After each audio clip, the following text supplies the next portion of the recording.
omongan karo Cungpe ngopo? Enggak apa-apa. Enggak apa-apa. Pe. Rasa caturan karo kowe, Pak. Ora caturan. Pe, cempe. Cumpe kok cempe utake. Kowe iki tiba tuwa, aja sok marahi kaya ngono. Lah kuwi geger mergo rebutan lanangan kok kuwi ya. Oh iya ta? Enggak ngapa lek. Kuwi gelem karo kuwi ora apa-apa. Kuwi kekno. Kowe tak garap dhewe kuwi ya. Aku gelem karo Mas Pardi. Kok sapa? Pardi. Pardi ki sapa? Mas Pardi sayang.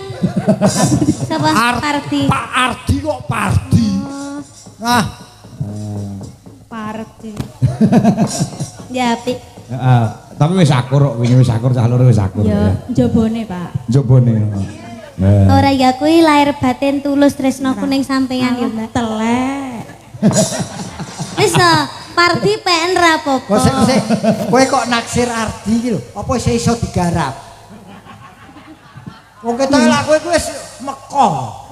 Yo iso ngene-ngene lah yo nek. Oh, dikumsik ya. Cek gurih lho. Dikom dinget sik gurih. Heeh, terus didemplok. Wah. Ya ora apa-apa kok tambah-tambah mendem.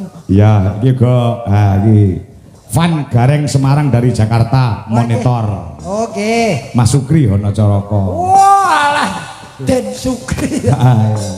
Nggih, matur. Yo, lagune Kusuma Wijaya. Engko bar iki gek nutupne lakon yo. Ki lakon pamendhut saka panitia. Wah, luar biasa Banjaran kok krasana. Oh, ngono ya.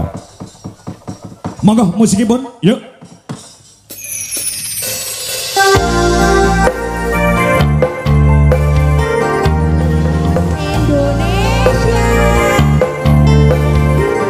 Oke, Mbak Santi kan Salindri, oke diaturke butuhi ya. Lungeng mekar lan semi puspita ing taman sari manglung mangung wengi kalawang bulaning